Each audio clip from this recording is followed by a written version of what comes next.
Bonjour à tous et bienvenue pour votre nouvel épisode de votre podcast sur CSGO. Aujourd'hui, nous parlerons du Major. Nous parlerons également des diverses compétitions qui se passeront ou qui se sont passées. Nous ferons un point mercato et le billet d'humeur sera sur la scène française. Alors pour commencer, le Major. Donc le Major qui s'est disputé à Rio comme vous le savez. On va commencer par le Challenger Stage qui finalement n'a pas vu tant de surprises que ça au niveau des qualifiés, mais plutôt au niveau des résultats. Je m'explique. Les équipes qui devaient se qualifier se sont qualifiées. Néanmoins, on peut noter quelques contre-performances au niveau des scores.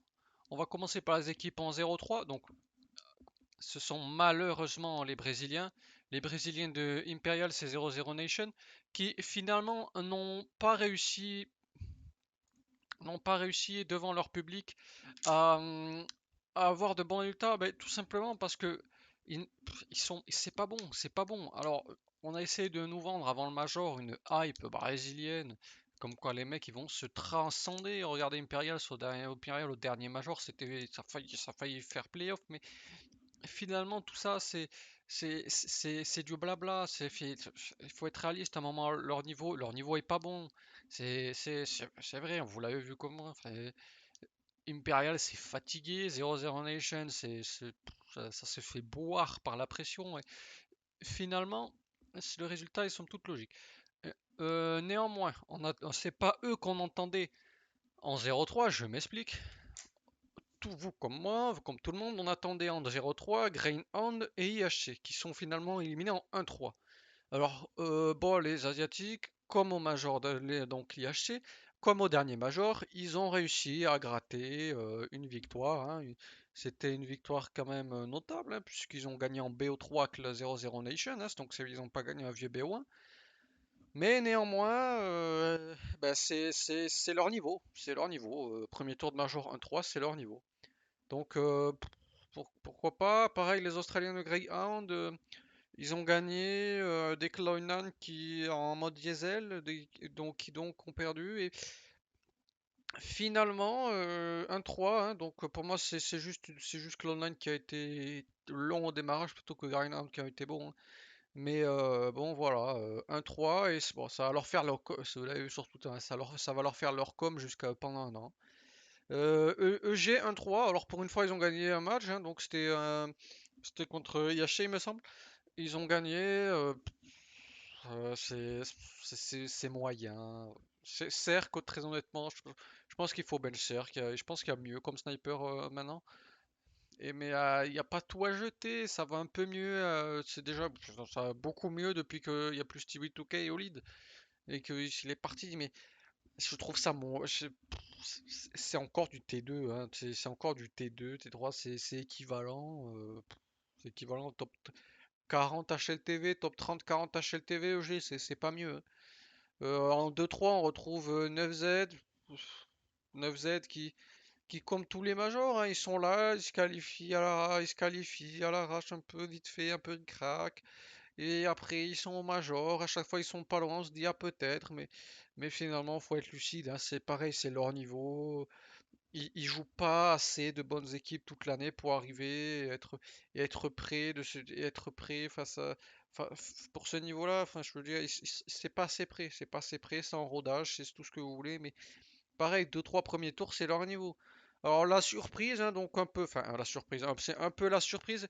Gamer Legion, Gamer Legion qui a battu 9Z, Vita, et puis après qui a pas mis une map sur des 3 BO3 d'affilée, que ce soit contre BNB, que ce soit contre Furia, que ce soit contre Cloud9, ils étaient en 2-0 et finissant en 2-3.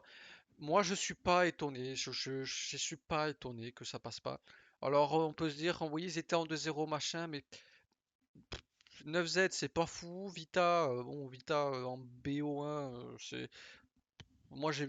très honnêtement, vu le niveau de Vita, alors oui, c'était top 1 HLTV avant pas là, pas dans le Major, mais très honnêtement, moi, je suis pas surpris que Vita perde 16-10 sur Vertigo contre Gamer Legion.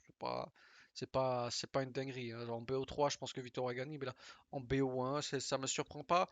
Et enfin, ils mettent pas une map en BO3. Enfin, pour moi, c'est dû certes à l'inexpérience, mais néanmoins, je ne continuerai pas avec ce 5 parce que certes, ils sont expérimentés. Donc là, il y a deux écoles. Soit vous vous dites, eh ben, on continue comme ça avec ce 5, ils vont engranger de l'expérience et ça va passer un moment, ou soit, et moi c'est mon avis, soit vous kickez quelqu'un, hein. Donc le suédois, je crois que c'est Isaac de mémoire.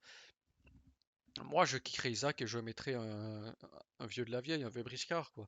Un mec un vieux briscard qui zone dans le T2, T3 et qui fera très bien le taf et qui pourra apporter son expérience, tout ce que vous voulez, son expérience, c'est sa gestion des moments, sa gestion du moment. Parce qu'en fait, le problème, c'est que Gamer Legion, c'est une équipe qui n'est pas vouée à être invitée qui n'est pas vouée à être invitée à des gros tournois et donc qui se passeront par les Open. Et les Open, on connaît les Open et les close qualifiers et donc si par miracle ils arrivent à passer et à se qualifier pour un tournoi T1, et finalement on se posera la même question, on se dira ouais mais en fait le peu qui sont là, ça progresse pas, tu peux pas progresser en faisant un tournoi T1 ou deux tournois T1 par an, ça n'existe pas.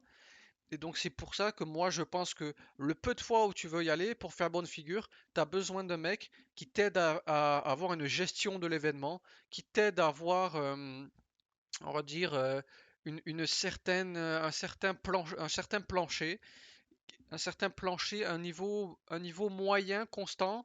Et puis après, les jeunes progresseront. Et avec un vieux briscard, un mec expérimenté, un mec qui sera là pour t'aider dans la gestion de l'événement, un mec qui sera là, un mec qui aura un niveau constant, qui ne se fera pas boire par la pression. Moi, je pense que c'est ce qui manque à cette équipe pour passer ce step. De passer, alors, par exemple, là, ils ont un vieux briscard pour moi à la place de Isaac. C'est pas en 2-3, ils sont pas éliminés en 2-3. Mais bon, bref, voilà. OG qui passe pas en 2-3, hein, c'est pas très étonnant, hein, c'est pas très étonnant parce que très honnêtement, regardez contre qui ça gagne, hein, ça gagne Grindhound et IHC et ça finit en 2-3, hein, parce que ça perd. Alors attention, c'est des matchs serrés à chaque fois, ça perd Ricrac contre Fnatic, ça perd Ricrac contre Furia et contre Vita, mais très honnêtement, moi, c'est leur niveau. C'est leur niveau. Je ne sais pas qu'est-ce qu'il faut changer. Je pense que la clé, c'est Dexter qui finalement bait beaucoup plus que quand il était chez Spirit. Et moi, je pense que on n'a jamais eu un aussi grand Dexter que quand il était très agressif. Maintenant, je le trouve qu'il bait un peu trop. Alors attention, c'est pas Shiro non plus. On est bien d'accord, hein, c'est pas le baiter ultime. Mais néanmoins, je trouve que il manque un peu d'agressivité et que la clé pour repasser le step pour OG se tient là, parce que le reste de l'équipe est finalement très bon. NXA c'est un très bon lead, Neofrax c'est un excellent rifle avec une grosse puissance de feu. Flames, on sent que s'ils perdent pas, ça gagnera pas. Donc peut-être Flames avec les années gagnera en régularité et ça ferait la différence. Et néanmoins, Fiku, j'ai rien à dire là-dessus. Que je vois pas il est normal, il est average. Je vais pas taper dessus. Fnatic que je voyais pas passer. Que je voyais pas passer. Pourquoi je ne voyais pas Fnatic passer? Parce que, et là je vous invite à regarder les poules de la WePlay, Pepzor ne jouait plus avec l'académie et était avec du voyage avec Fnatic à Rio.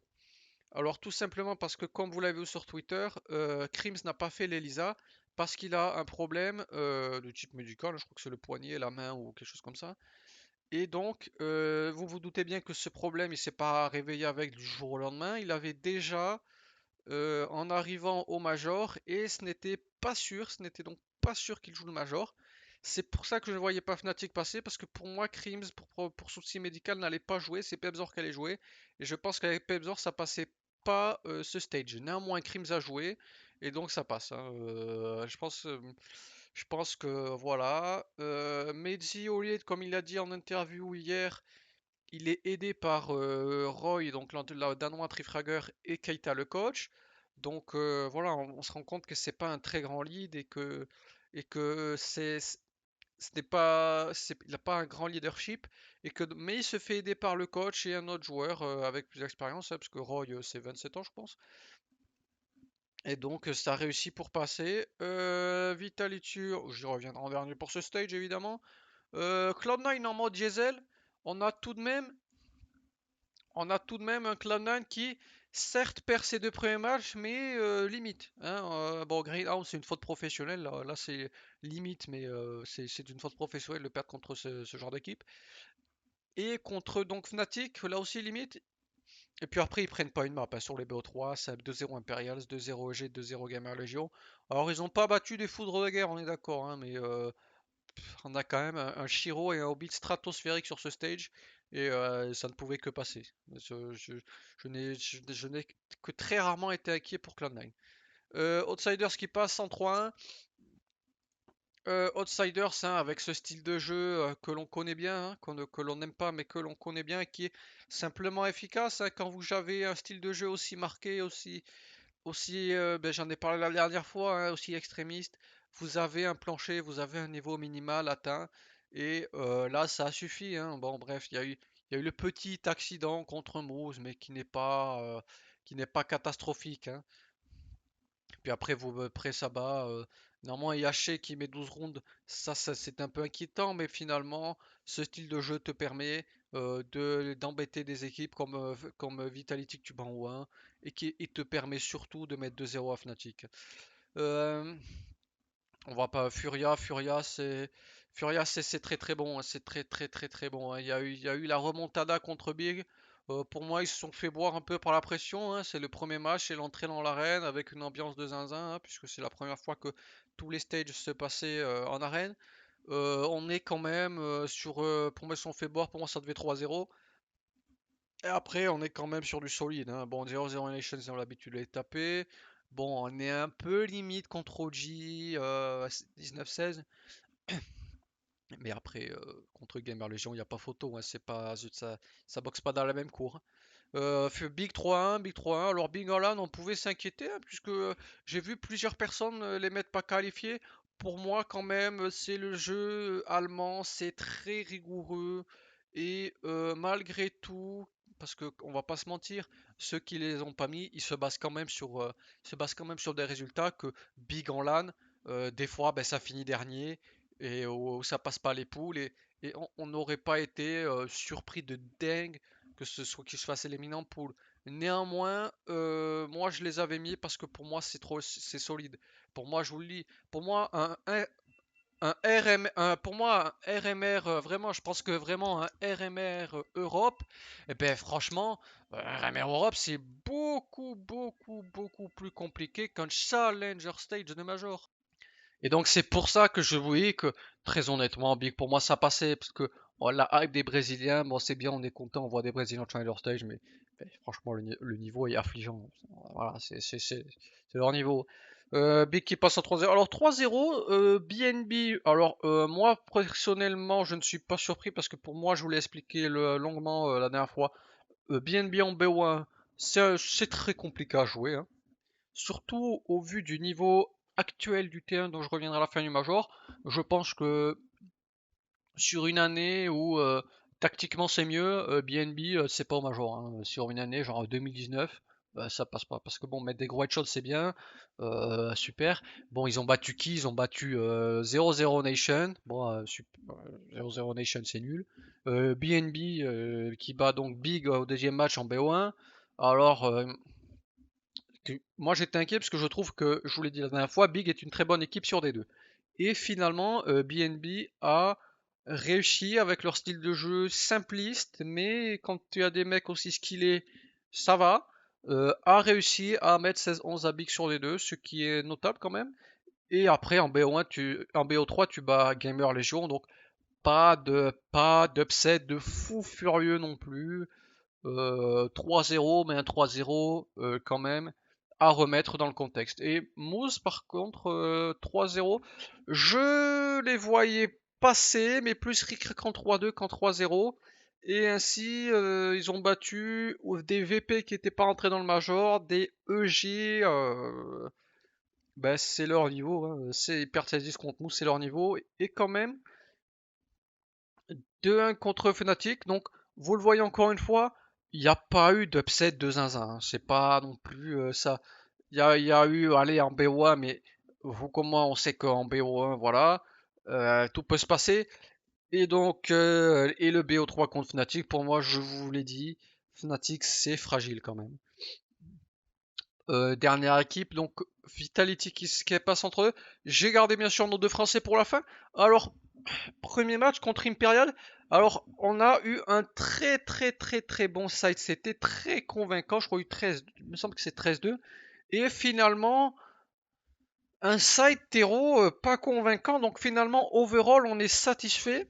Mais petite alerte sur le slide terreau. Donc là, à ce moment-là, on se dit, bon, on est content, on a mis ces 9 à Imperial, on se disait quand même que ça pouvait être compliqué, des gens brésiliens dans leur public, mais on est quand même content. Ensuite, on perd Gamer Legion, alors pour moi je ne suis pas surpris. Au vu du niveau de Vitality qui certes était top 1 monde, mais dont le niveau est vraiment mauvais. Notamment, on l'a vu au Blast Showdown que je vous renvoie à l'émission de la dernière fois, un niveau moyen. Et donc une défaite, on s'est pas fait respecter, on s'est pas fait respecter. Suis le lead polonais de Gamer Legion nous a pas respecté, on s'est fait marcher dessus, euh, on a logiquement perdu. On perd VP sur Overpass, pareil, hein, pareil. Le jeu léché de VP, je trouve tranche avec un jeu, on va pas dire pas léché, mais pas en place de Vitality. Un, un jeu qui se cherche. euh, on sent que ça se cherche. Voilà, on le sent. Alors, ensuite, on joue Greyhound. Mais là, pareil, bon, on se fait respecter, on met 16-5, c'est ce qu'on doit mettre sur. Je crois que c'était Inferno. Et ensuite, sur Mirage, enfin, on peut pas prendre autant de rondes contre ce genre d'équipe. Enfin, je vous dis, Greyhound, c'est nul. Non, on va pas dire que c'est nul, mais ils sont là parce qu'ils sont australiens. Je vous le dis, Greyhound, je pense que ça perd contre Gen 1. Et Gen 1, Gen 1, même si c'est en progression, ça a pas le niveau major. On le sait très bien. Et enfin, contre OG, ça aurait pu déraper. Alors, ça aurait pu déraper, attention. Parce que, je crois que c'est OG a une balle de match sur Vertigo. Pour moi, ils mettent la balle de match. Ben, derrière, c'est 16-6 Inferno. Merci, au revoir, Rideau. Et là, on a été Vitality très fort mentalement pour remonter et l'emporter dans l'overtime parce que vraiment, cette Vertigo aurait pu glisser. Ça aurait pu glisser, mais fortement. Et donc on finit avec BNB, Moose, Big, Furia, VP, Outsiders, appelez-les comme vous voulez, Cloud9, Vita, Fnatic, qualifiés. Alors parlons maintenant les Stage. Alors les Stage alors là il y a eu des surprises pour le coup. Là il y a eu des surprises. Premièrement, NiP. Alors NiP 0-3, je ne suis pas surpris, je vous l'avais dit, je vous avais prévenu. NiP c'est nul, c'est très nul. Alors les court-termistes qui me disent oui mais machin, le RMR 3-0, je vous l'ai dit 10 fois, NiP en RMR c'est injouable. Je ne me l'explique pas, vous ne l'expliquez pas, eux non plus ils ne comprennent pas pourquoi ils sont si bons en RMR et pourquoi ils sont si nuls le reste de l'année. Mais en tout cas, NIP 03, c'était prévu. Pourquoi c'était prévu? Alors, statistiquement, pour une fois, il est là. Alexis Béolide, je n'aime pas. Parce que NIP, et là, vous pouvez ressortir les stats sur HLTV, je crois, NIP, ça a gagné avant l'arrivée d'Alexis B, ça gagnait 20% de ses sites terreau. Alors, pas des problèmes, je vous l'ai dit. Vous avez des problèmes sur les sites terreau, vous prenez qui? Un lead nul sur les sites terreau. Ça ne peut pas marcher et ça ne marchera jamais. Ensuite, vous perdez, vous n'avez pas de sniper, vous n'avez pas de sniper. Donc, Rez finit au sniper. Je ne sais pas, moi, si vous trouvez que Rez est un sniper. Personnellement, non, je le préfère au Rift. En plus, qui était un très bon lead. En plus, qui était un très bon lead, mais n'avait sûrement marre de lead. Bon, ne lead plus. Bon, pourquoi pas, il est dans l'équipe toujours. Bon, Brolan, pareil. Brolan qui a quitté Fnatic qui ne voulait pas jouer dans une équipe inter. Il quitte Fnatic. Il se retrouve où? Chez NiP. Bon, ben chez NiP, bon, ben, très bien, c'était une équipe machin, on parle suédois truc. Ah merde, putain, ça passe inter maintenant. Ah, bah, super, je pense que le mec l'a un peu mauvaise. Et enfin, Ace Tag, putain, Ace Tag, mais je ne. Je sais pas, il y a que moi qui trouve que SC Tag, il a tout fait. Il a tout fait finalement. Il était AWAP, il était on sait pas trop quoi, second WAP au début quand il y avait Device, et là on sait pas, et enfin je sais pas, qui entry? Qui entry dans cette équipe? Rez c'est le sniper, Alexis B c'est pas un entry, hein, c'est pour ça que chez G2, ciao. En plus, il passe pas devant. Brolan non plus. Ben, c'est qui? On fait un Triestag. Mais attendez, le mec, on l'a fait. Le mec, de base, il était venu second snipe. Puis il était main snipe. Et maintenant, il est entré. Enfin, je sais pas. Enfin, ce projet n'a aucun sens. Et bon, il faut. Parce que, je sais pas. Faut virer deux types au moins. Moi, je virerai au moins deux types. Et je repasserai full suédois. Donc pour moi, je virerai Ace-Tag Alexis B. Je mettrai l'écro au lead. Et recruter un snipe suédois. Un snipe suédois Yaki, Shouzy, Shouzy, le mec qui était chez Galaxy Racer, le mec qui était chez Apex, là, 16 ans, 17 ans, parfait, voilà, préparez l'avenir. Je note aussi que si vous voulez un rifle de qualité, Joël est toujours dispo, même s'il y a des bails sombres autour de lui. 0,3 phase, alors là 0,3 phase, alors ça personnellement moi je l'avais mis en qualifié, pour pas en 3-0, j'avais mis Navi. Mais alors là, je sais pas. Je sais pas. Là, je ne me l'explique pas, je ne comprends pas comment on peut passer de vainqueur de Major, top 1 HLTV, tout ce que tu veux, à 0-3 les on stage. Parce que, bon, après, ils ont pas eu des match-up, attention, hein, il y a un petit choc contre Cloud9 pour moi, sur Overpass, puisque me se font remonter. Ensuite, 16-6 contre Vitality, je ne comprends pas. Tu joues un Vitality malade et tu prends 16-6, alors ça, ce qui prouve que tu es encore plus malade qu'eux. Et enfin, Et enfin, BNB, ben là, c'est pareil, hein. En fait, c'est une histoire de. Enfin, vous le savez, je le sais, tout le monde le sait, tout le monde le dit. C'est une histoire de confiance. Même vous, en Nova, en Silver, en MG1, enfin, ou je sais pas auquel rang vous êtes sur le MM ou Level Faceit, c'est une histoire de confiance. Il y a des fois, vous allez vous sentir, enfin, je sais pas, vous allez vous sentir surpuissant, vous allez décaler, mais des deux balles, vous savez pas comment ça c'est, vous comprenez pas. Et bien pour moi, FaZe est en panne de confiance. Et quand vous êtes en panne de confiance, eh ben, vous allez pas forcément perdre contre des jeux hyper léchés, machin, mais vous allez perdre contre des équipes contre BNB qui ont un style de jeu simpliste, mais si au skill t'es pas là, si t'as pas de confiance et que au skill t'es pas là, eh ben tu prends le bus dans la gueule, hein, et ben du coup tu perds BNB 0-3, merci, au revoir à la maison. Voyons plus loin, faut-il des changements à FaZe? Je ne sais pas. Doit-on se dire que Rain est fatigué?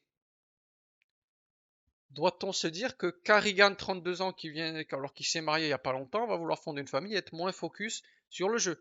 C'est une possibilité à aborder. Twist, l'intermittent du spectacle, est-ce que vraiment il est bon une fois sur deux? Est-ce qu'on est vraiment sur ce niveau constant? Est-ce que Robs, que finalement, moi je le trouve plus discret que Shemouz? Est-ce que Brocky est un sniper, est un top 3 sniper mondial? Tant de questions, je ne sais pas. Moi, ce que je ferais, moi je pense que Carrigan, hein, parce que là, par exemple, le coach Roban, bon, il est là sur les photos, il dit allez les gars, bon, c'est pas le plus grand coach de l'histoire, tout le monde le sait, sinon ça serait reconnu par la scène et tout ça. Donc on demande aux gens quel est le meilleur coach, ils vous disent Zony, Kickstaz, Blade, que je dis pas le random du coin, je dis quand vous demandez aux gens de la scène. Enfin, on le sait tous. Ah, ouais. Et donc, moi, j'écarterai Robin le coach. Je pense que Carrigan va être moins focus sur le jeu maintenant qu'il est marié, machin. Je pense que logiquement, après je connais pas sa vie, je connais pas machin, mais je pense qu'il va vouloir fonder une famille, machin, qui sera moins focus sur le jeu. Je pense donc que Carrigan en coach, et là, Sui, le lead de Gamer Legion, recruté en lead. Je pense que ça donnerait une nouvelle impulsion et que, et que Carrigan en coach finirait de former Sui le lead. Et là, parce que Sui, attention, ça pour moi c'est dans les prochaines années, ça va être dans les top leads mondiales, les top leads mondiaux. C'est à apprendre le français aussi. Et que donc, je pense qu'il est important de le former et qui de mieux que le former que Carragher en fait. BNB 1-3, bon, c'est les limites, hein, c'est les limites. C'est les limites de leur style de jeu, puisque ça perd Spirit, ça perd Hens, et ça perd Navi. Bah, ça gagne ça, et je l'ai dit juste avant.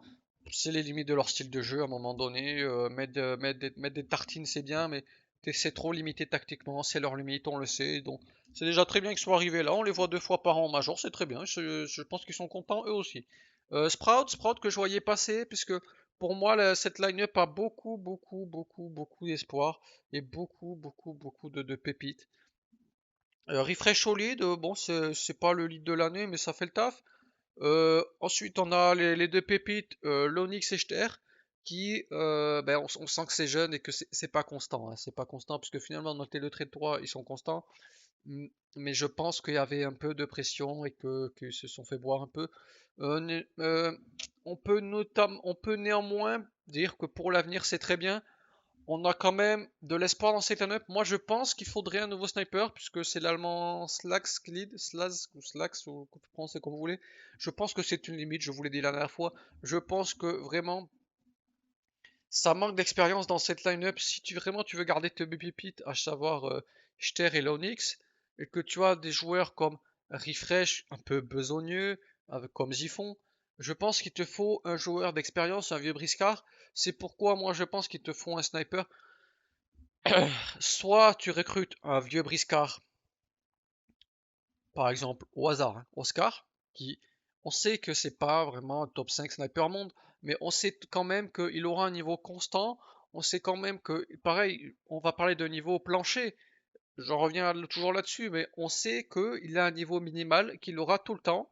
Et le top, on sait pas trop. On sait pas trop parce que c'est pareil, c'est un peu vieux, il est un peu vieux, machin, mais je pense qu'il peut transmettre toute cette expérience accumulée, que ce soit à la formation des jeunes quand il était chez Sinners, ou alors quand il était dans le terrain avec Moose, puisqu'on rappelle quand même que Oscar, c'est pas le random du coin quand même, c'est quand même un sniper qui a été 2 fois dans le top 20 HLTV. Il n'a pas été dans le top 20 HLTV en 2013-2014, non, je crois que c'est 2017-2018. Donc on est quand même sur un sniper qui certes, on peut pas dire on perd de vitesse car les projets qu'il a sont mauvais.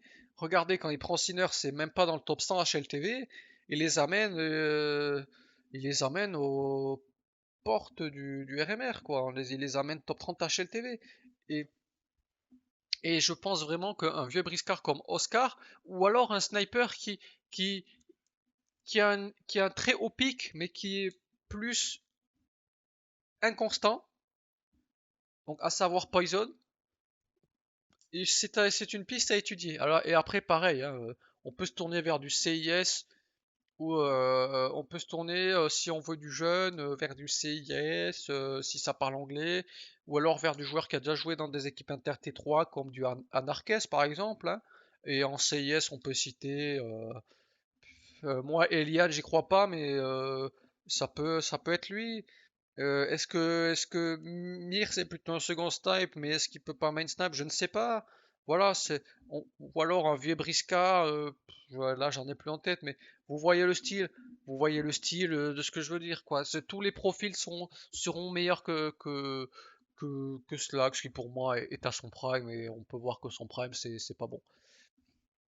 Nos amis de Vitality que nous verrons bien entendu en dernier. Nos amis allemands de Big en 2-3, bon voilà, hein, c'est leur niveau, hein, à savoir, on bat Sprout, on bat Moose, et après on met pas une map contre Furia, Fnatic, Navi. C'est leur niveau, 2-3 c'est quand même bien, ils sont pas passés loin, mais quand le T1 est aussi bas, c'est leur place. Hens, que je ne voyais pas passer, il me semble, hein. Oui, je ne les voyais pas passer. Pourquoi je ne les voyais pas passer? Parce que je ne suis pas convaincu par les changements, hein. Bon, voilà, on peut regarder. Ils ont gagné qui? Ils ont gagné BNB et Vita en BO3. Bon, voilà, y a pas de, ça casse pas trois pattes à un canard. Et ça perd Furia Fnatic Moose. Donc, à partir de ce moment-là, fait pas un dessin. Donc, on est néanmoins sur une équipe qui pour moi aura besoin d'un changement, je ne sais pas qui, je ne sais pas quoi, mais pour moi la line-up, je ne connais pas leur objectif. Si leur objectif c'est de zoner dans le bas 1, bah, ils peuvent le faire avec cette line-up.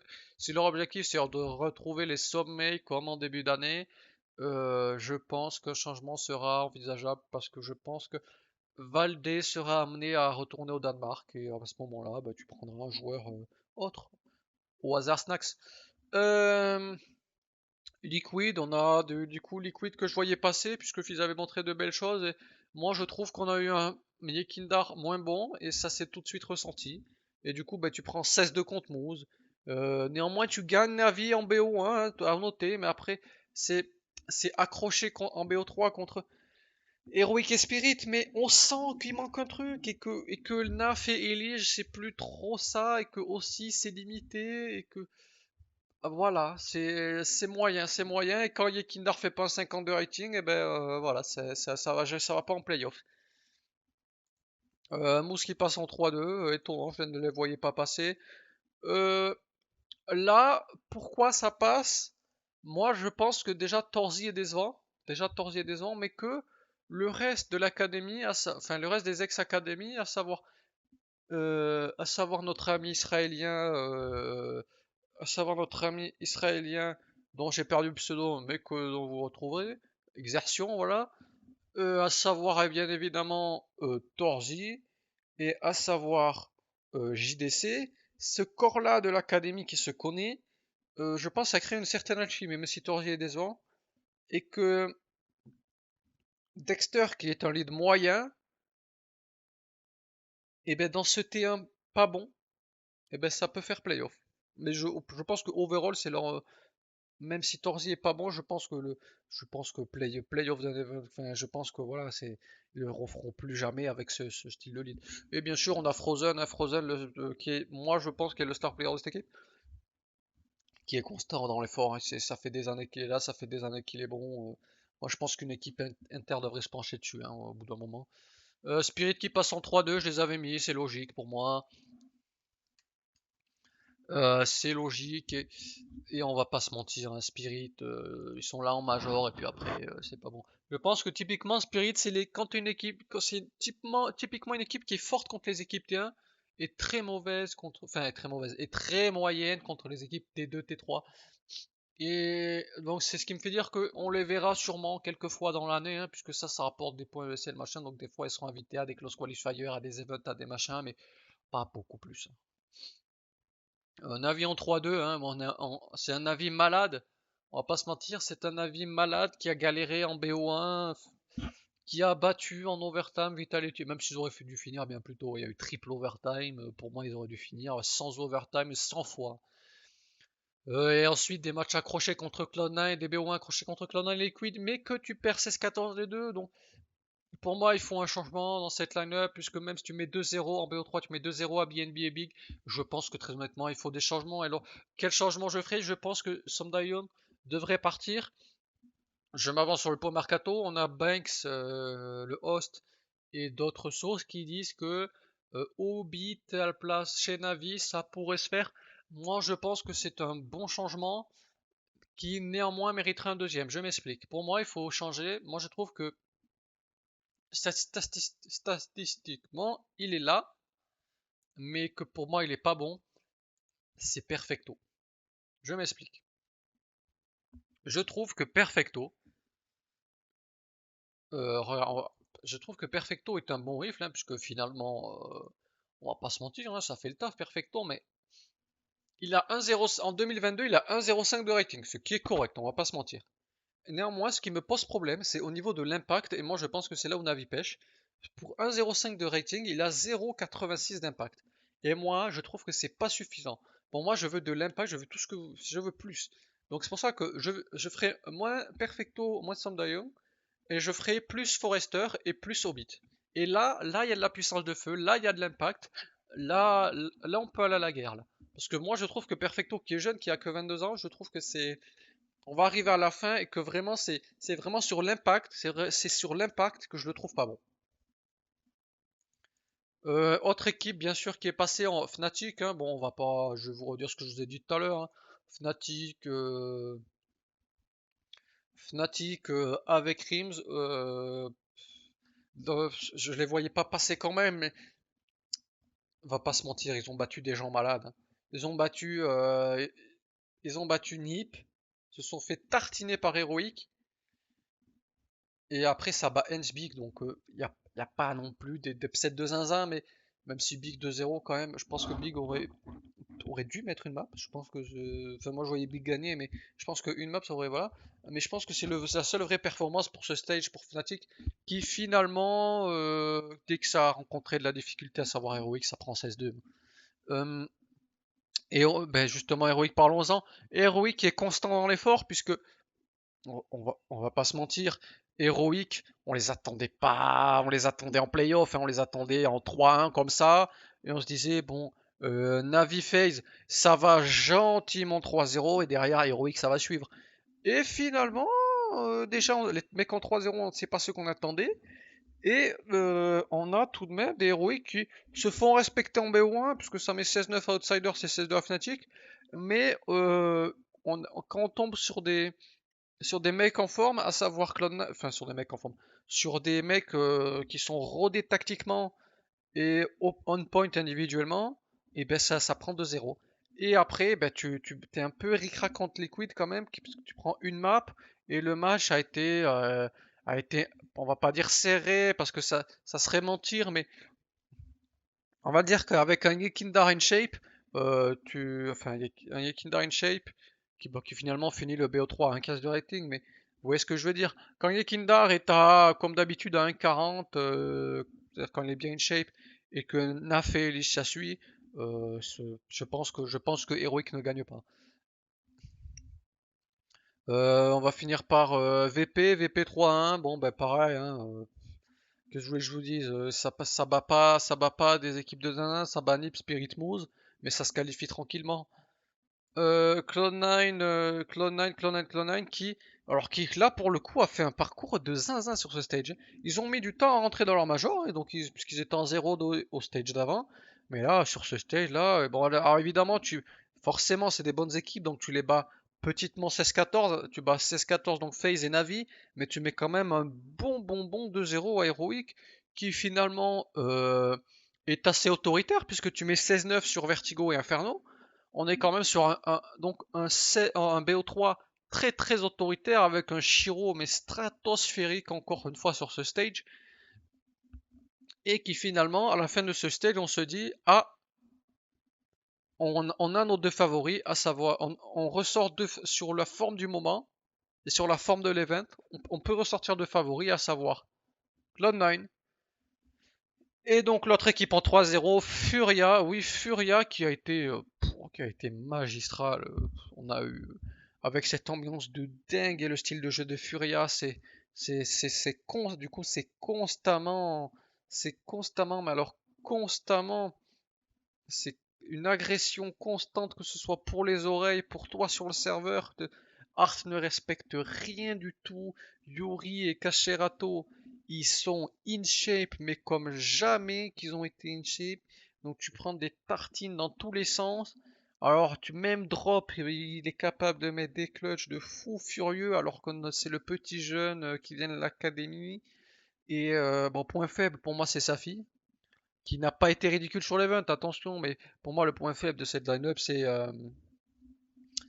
le sniper, et il n'y a pas de sniper brésilien. Alors pour moi le prime de Furia, enfin le prime, c'est pas un prime, mais disons que Furia quand ils étaient vraiment in shape en 2020, c'était avec Eni Snipe qui s'est barré pour jouer avec son jumeau, enfin bref, le mec a saboté sa carrière, mais bon, bah, passons. Et il n'y a pas de sniper brésilien digne de ce nom.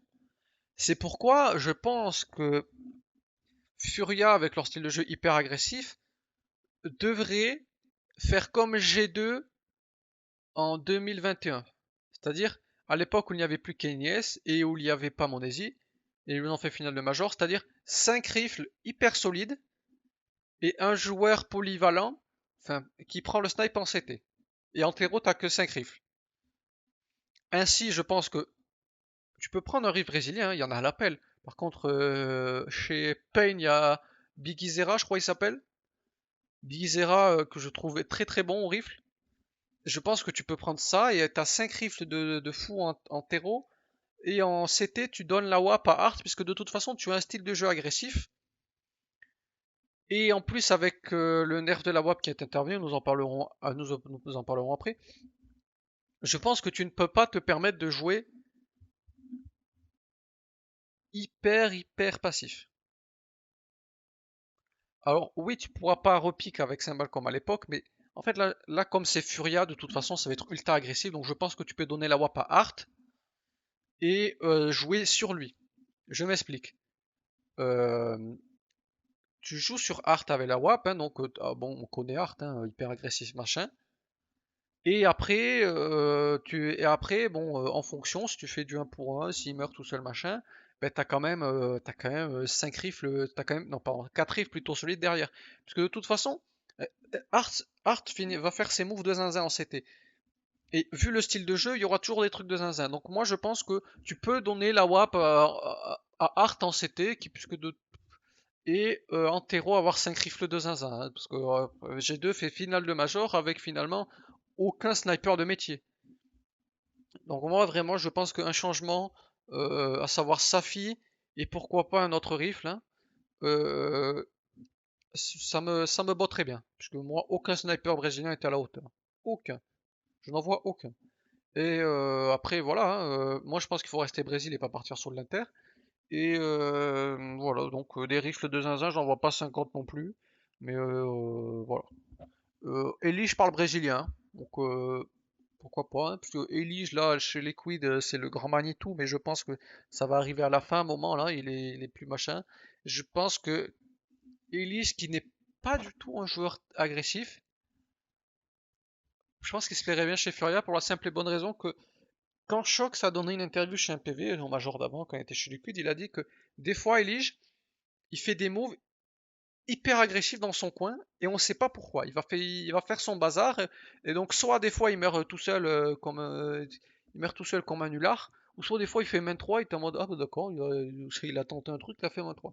Et je pense que ça collerait finalement parfaitement avec le style de jeu de Furia et je le répète, Elige parle portugais. Donc pour moi, c'est pas des ça peut se faire. Parlons playoff, le champion stage qui eh ben, montre le niveau pitoyable du terrain en ce moment. Premier quart de finale, Moose Cloud9. Et ben, Moose Cloud9, pour moi, Cloud9 perd. Pour moi, Cloud9 doit jamais perdre. En plus, Cloud9, c'est une très bonne équipe sur Overpass. C'est très très beau à voir jouer.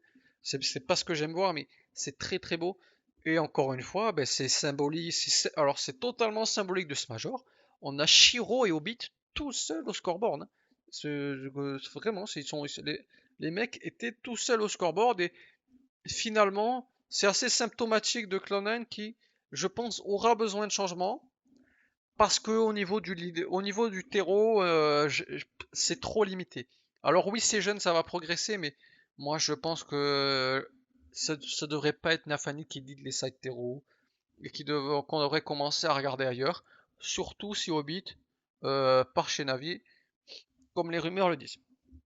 Outsider Fnatic de 0 sec, aucun souci là-dessus, c'est normal. Fnatic c'est déjà très bien que ce soit arrivé là.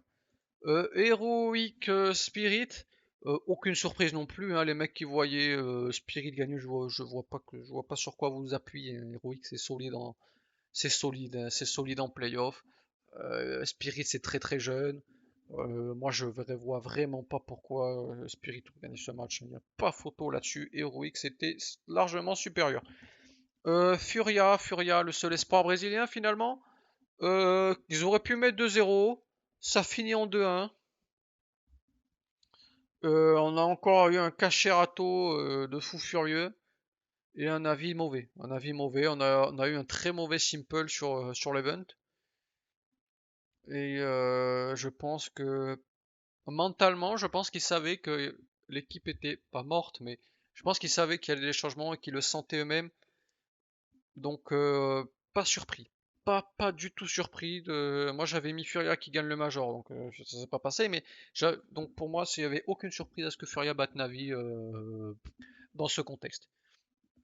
Surpris par contre de Heroic qui bat Furia, qui seront anciens, enfin pas qui seront anciens, mais qui remonte sur ancien pour finalement perdre en overtime. Et encore une fois, c'est pas possible. On a encore Cacherato, un trade MVP du match, un 36 de rating. Enfin, C'est pas possible. Yuri, il peut pas être à un 30 non plus tout le temps. Et là, pour l'épauler, surtout avec le style de jeu particulier, qui est certes particulier, mais pour moi, il doit y avoir un sniper. Pour moi, le sniper, ça doit être ça doit être il doit être bon. Il doit être au moins à un 15 de rating. Et Safi n'y est pas. Il a fait un 0,4 sur ce match et overall, Safi n'y est pas. Et donc pour moi, le changement Safi est obligatoire. Obligatoire. Ça ne peut pas continuer comme ça chez Furia.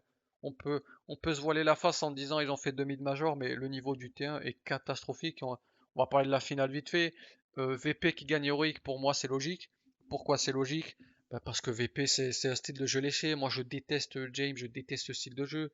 Mais c'est un style de jeu qui met n'importe quel, ça t'assure un niveau minimum de fou, c'est très très très protocolaire. Alors néanmoins bémol, je pense qu'ils peuvent faire mieux. Je pense que Norbert est une faille et qu'il ferait mieux d'acheter Norbert est une faille et qui avec un Mir, là pour moi s'ils mettent Mir à la place de Norbert, pour moi c'est enfin, je sais pas, c'est top 7 monde, top 5 monde à l'année, Outsiders. Et donc, ils ont gagné le Major, mais moi, je pense qu'ils peuvent, s'ils sont ambitieux, ils disent très bien où sont nos défauts. Ben, nos défauts, c'est le, je crois que Norbert, je crois que sur les deux les seconds snipers sur les autres mobs, je sais plus. Mais pour moi, Norbert, tu mets Mir à la place de Norbert, et là, c'est, c'est- la line-up a du sens et c'est fou. Donc voilà, plus globalement sur ce Major, plus globalement, le niveau est affligeant. Je viens de me rendre compte que j'ai oublié, excusez-moi, de parler de Vitality au stage d'avant. Le niveau de Vitality est affligeant puisque ils ont gagné. J'en ai parlé vite fait, mais pour revenir sur le niveau global et plus globalement sur nos Français chez Vita, enfin, le niveau c'est affligeant d'avoir un T1 comme ça. Enfin, je veux vous dire, enfin, regardez la gueule des équipes. Moi, je pense que on est dans une, on est dans une méta où ça joue beaucoup au skill et où la stratégie se perd un peu. Et je pense que ça vient un peu de, ça vient un peu de partout, c'est un peu la faute de tout le monde. Mais comment dire? Vous le voyez comme moi, si vous êtes là depuis quelques années, en 2019, on a très très bien mangé. Tactiquement, on a très bien mangé, même s'il y avait la méta Krieg et Hog. On a très très bien mangé, on a eu du Astralis Prime, on a eu du Liquid qui, certes, ça cliquait plus fort que tout le monde, mais c'était pas non plus à la ramasse stratégiquement, même si ça a rien inventé. On a eu quand même du très bon Vitality tactiquement, même si ça jouait beaucoup sur Zero, et malgré des armes pas folles, je pense on était quand même sur la plus belle année de CSGO, et là, je trouve que ça vient aussi des armes en elles-mêmes. Je pense qu'on est sur une méta très mauvaise où il y a les side CT sont beaucoup trop avantagés. Ça vient de la M4, hein, on va pas se mentir, hein. Ça vient de ce laser qu'est la M4. Et je pense vraiment que ce niveau catastrophique nous amène à des majors comme ça où voilà, on a une finale Outsiders héroïque. J'ai même pas regardé, enfin, j'en avais rien à branler. Le style de jeu, c'est pas joli. Il y a Kadian que je déteste, il y a Jem que je déteste. Enfin, je veux dire, moi ça me plaît pas, j'aime pas. En revanche, s'il y avait Fury en finale, j'aurais regardé, je serais le premier à avoir regardé. Et donc, on finit sur un pic de viewers, je crois, 1,4 million, 1,5 million sur Furia Navi, le quart de finale donc. C'est très moyen, c'est pas attirant, c'est pas. Je pense qu'il faut vraiment que se remettre on point tactiquement parce que là, ça va pas du tout. Chez nos amis de Vitality, je pense qu'il faut un changement. Je pense que Apex, en tant que joueur, c'est fini. Enfin, en tant que joueur. Individuellement, c'est fini. Au niveau du leadership, il faut se poser des questions parce qu'au niveau des side terreaux, c'est très inquiétant. Mais que quand même, il n'y a pas tout à jeter. Il y a eu quand même du très très bon. Zero, dès qu'il est pas là, c'est catastrophe. Magisk va mieux. Spunk, ça va pas du tout. Ça veut dire que le mec, tu le recrutes, il était à 20 rating. Là, tu le recrutes à, Je pense qu'il a 1,05, entre 1 et 1,05, enfin, c'est une catastrophe absolue. Pour moi, on lui a donné trop de responsabilités. Il aurait dû avoir exactement le même rôle que chez Hens. Et en lurk, pur lurk, t'avais un snacks de libre. Alors je sais, tout le monde pense que c'est finito, les vieux, on veut du jeune qui tape, on veut du jeune qui clique. Mais bon, vous savez quoi, je ferai mon billet du là-dessus aujourd'hui et la scène française, on verra après. On verra une prochaine fois. Je ferai mon billet d'humeur là-dessus. Sur vieux, jeune et pourquoi le niveau du T1 est aussi nul.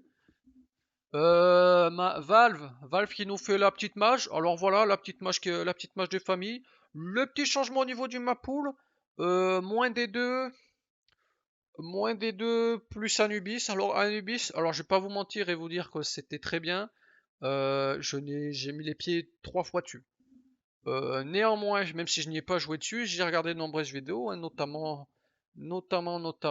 Weeper à l'époque, hein, donc quand il était sur CSGO en 2020, qui avait déjà, puisque on rappelle qu'Anubis a fait le concours Mapcore, je crois que c'est sur Faceit, et avait gagné le concours. Le concours Mapcore, c'est un concours de map, un concours de map CSGO, tous les ans ou quelque chose comme ça. Et vraiment, je pense que la map était au-dessus de toutes les autres à cette époque. Et on a donc cette map qui fait son apparition dans ma pool. Est-ce que moins des deux est bien? Moi, je pense que oui. Je pense que oui, c'est bien, moins des deux. Après, il faut pas se voiler la face. Moi, je voulais moins Mirage, tous les jours. Tous les jours, moins Mirage. Qu'est-ce qu'on en a? On n'en peut plus. On n'en peut plus de Mirage. Virez-moi ça du Mapoul, ça fait 66 ans qu'il est là. Mais à partir du moment, moi je pense que Valve se dit, c'est une base. Et de toute façon, on a un peu touché Mirage. Ils vont vous dire ça. Ils vont vous dire, on a un peu touché Mirage. Regardez. On a fait des changements. On a mis un banc mid. Donc ça change un peu la méta, avoir mis un banc mid. Je m'explique. Avoir mis un banc mid, ça permet d'avoir des infiltrations sans avoir à se boost. Pareil, il y a eu des petits changements comme ça. Il n'y a plus de charrette, il y a des escaliers pour aller en B. Alors c'est minime, mais moi je pense que Valve se dit, bah, c'est suffisant, pourquoi on ferait plus, c'est très bien comme ça. Moi j'aurais fait moins Mirage, néanmoins si on part du principe que Mirage est inamovible, c'était soit moins des deux, soit moins Overpass, je m'explique. Euh, Overpass, il y a eu des changements, je sais plus quelle année, mais il y en a eu. D2 n'est pas là depuis le début du jeu et a subi de nombreux changements dernièrement. Et les autres maps, à savoir qui méritent des changements, mais enfin minimes, voire voilà. Mais Nuke, il y a déjà eu des changements, il n'y a pas tellement d'années que ça. Ancien, ça vient d'arriver, alors que les gens veulent moins ancien, les gens n'ont jamais mis un pied dessus. Moi, je trouve que la map est imparfaite, mais a du potentiel et mérite d'être patch régulièrement. Bon, après, c'est Valve, donc ça sera pas régulier, mais vous m'avez compris. Je pense que Ancien méritait de rester. Vertigo, il faut changer la rampe A, c'est pas possible, j'en ai marre de voir que des rondes en rampe A. Euh, Nuke, ça a été, donc je l'ai dit, il y a eu des changements il y a pas longtemps. Et après, bon, ben, c'est pas compliqué. Il y a des maps qu'on en a marre de voir, mais que sont là. À savoir Mirage. Et D2, il y a eu des changements il y a pas longtemps, donc c'est pour ça que ça me trouble un peu. Il y a eu des changements il y a pas longtemps, t'ont changé le mid. Et pour après suite virer la map. Je comprends pas où ça vaut, du coup Valve voulait aller. Je pense que eux non plus ne savent pas où ils veulent aller. Et enfin Overpass. Overpass est une map que j'adore. Je trouve vraiment que c'est la meilleure map pour voir l'éventail et l'éventualité des possibles sur CSGO. Je m'explique, c'est sur 2 niveaux, il y a un connector, il y a une short, une longue, un monster. Il y a un BP très open, à savoir le A, il y a un BP où c'est plus, on va dire, pas resserré, mais un peu moins grands espaces. Par exemple, je m'explique. Vous voulez aller en A, vous avez des grands espaces sur la longue. Vous pouvez aller en A par des espaces plus confinés par les toilettes. Vous voulez aller en B, ben vous passez par des espaces plus confinés par la short. Vous avez des lignes un peu plus longues par le monster. Le connector était hyper important. Enfin, vraiment, je pense que Overpass est une map qui montre l'éventail des possibles sur CSGO et très bien, puisque vous avez une window, vous avez tout. Vous avez tout. Et donc pour moi, ça se jouait à partir du moment où Mirage est inamovible, ça se jouait entre Overpass et D2. Ils ont choisi D2, pourquoi pas, c'est vrai que D2, alors les équipes françaises en deuil, hein, puisque que ce soit que ce soit Heat, que ce soit Falcons, que ce soit, bon, c'est plus français, mais Vitality, c'est de très bonnes équipes sur des deux. Et là, et là, se dire plus Anubis, je pense que beaucoup sont dans la merde, hein, parce que beaucoup voyaient dans nos rêves les plus fous retour de Cobble, mais beaucoup auraient dit, ben, ils ont Rework Train, où ils vont nous mettre les cash. Et cash, bon, il y a eu des changements, mais on va pas se mentir, les pros qui sont là, enfin tout le monde, tous les pros ont joué sur cash un moment dans leur vie, que ce soit quand ils étaient pros ou quand ils étaient encore, euh, je me, je me bute sur Faceit, tout le monde y a déjà joué. Et là, vraiment, je pense que l'idée d'avoir un Ubis effraie beaucoup les équipes qui étaient fortes sur les deux. Moi, je pense que Vitality, on va assister à des désastres. On va assister à des désastres bientôt là. Et parce que vraiment, c'est resté vraiment leur meilleur map, hein. Là, le map pool de Vitality il reste Vertigo, hein, parce que sur Inferno, c'est nul. Vertigo, bah donc c'est bon. Ça joue pas ancien. Anubis vient d'arriver. Sur Nuke, c'est nul. Voilà, après il vous reste plus beaucoup de maps. Sur Overpass, c'est nul. Enfin, ça aurait pas dire que c'est nul, on va dire c'est un coup oui, un coup non. Mais vraiment, c'est très inquiétant. Sur Mirage Vita, c'est très fort en CT et très nul en terreau. Il y a vraiment que sur depuis moins des deux là, il y a que sur Vertigo où je suis confiant sur les deux sides de Vita. Et encore, et bon, après, ils ont perdu Gamer Legion, B1, vous allez me dire, mais pour moi, c'est un accident de parcours. C'est juste que Gamer Legion était. Vita était pas en confiance et Gamer Legion était en état de grâce, donc voilà. Mais pour moi, le map pool de Vitality, là, oh là là, le désastre est pareil. Enfin, je sais pas si Hit va se mettre à jouer Mirage ou va se mettre à jouer Anubis, mais ouais, c'est très inquiétant pour nos Français. Dernier petit point sur le Major, les Américains perdent un spot et les Européens gagnent un spot pour le prochain Major, c'est normal. Les Américains ils sont éclatés, ils avaient trop de slots. Voilà, les Européens, vous le voyez, c'est pas compliqué, hein. Il y a qui en NA, enfin, il y a qui en Amérique qui est passé du Challenger aux légendes? Il y a Furia, point. Merci, au revoir. EG et les Brésiliens, allez, Rideau, merci, au revoir. Donc c'est tout à fait normal qu'ils perdent un slot et que les Européens en gagne un. Et bien sûr, si vous êtes pas, s'ils sont pas contents, ben ils avaient qu'à perdre. À un moment donné, on veut bien vous aider, mais si vous êtes nul, il y a une équité sportive à respecter. On va passer à la Blast qui va commencer mercredi. J'enregistre ça le lundi 21. La Blast commence le 23. Les Final Blast de cette deuxième partie de saison. Avant d'avoir les Final Blast overall, bien évidemment. Avant d'avoir le final overall avec Vitality et tout le chantier, là, le tournoi à 1 million de dollars qui se tiendra je sais plus quand, mais en décembre. Là, on a donc les final blasts de la seconde partie de saison et qui sont importantes puisque le top 1 vous offre un slot pour les finales 2022 qui seront donc en décembre. Le groupe A composé de FaZe, OG, Heroic Nip. Bon, alors pour moi il n'y a pas photo, hein, même si FaZe n'est pas en forme, la finale se déroulera entre Heroic et FaZe. Je vois pas comment ces nullards de Nip là, on comprend pas leur line-up, eux non plus ils comprennent rien, peuvent gagner. Je vois pas comment si OG peut accrocher, mais je pense que c'est quand même c'est trop tôt. C'est trop tôt. Il va falloir plus de temps et des changements en profondeur enfin des changements tactiques, de style de jeu, notamment au niveau de Dexter, pour que ça porte ses fruits et pour pouvoir espérer faire top 1 ou top 2 de cette poule. Nip c'est nul, hein. Nip c'est une catastrophe absolue. Et ça le restera, ça le restera. On peut croire que j'ai une dent contre Nip, mais vraiment, je trouve que il flingue la scène suédoise à ne pas prendre des Suédois, et les choix sont incompréhensibles. Donc top 1, alors Heroic Phase, je ne sais pas qui fera top 1, je pense plutôt Heroic. Pour moi, dans cette poule, ça sera Heroic top 1, Phase top 2, OG top 3 et Nip les nullards top 4. Alors, poule B, dernier Fluxo, ils sont très contents d'être là. Euh, Ils feront top 4. Navi. Navi, après ça se tape, hein, parce qu'il y a quand même, là c'est poule de fou furieux, puisque Navi, Liquid G2 sont dans la même poule. Je pense que je ne pourrais pas dire qui va faire top 1. Je pense Navi, qui quand même est autoritaire, même s'ils sont pas en forme.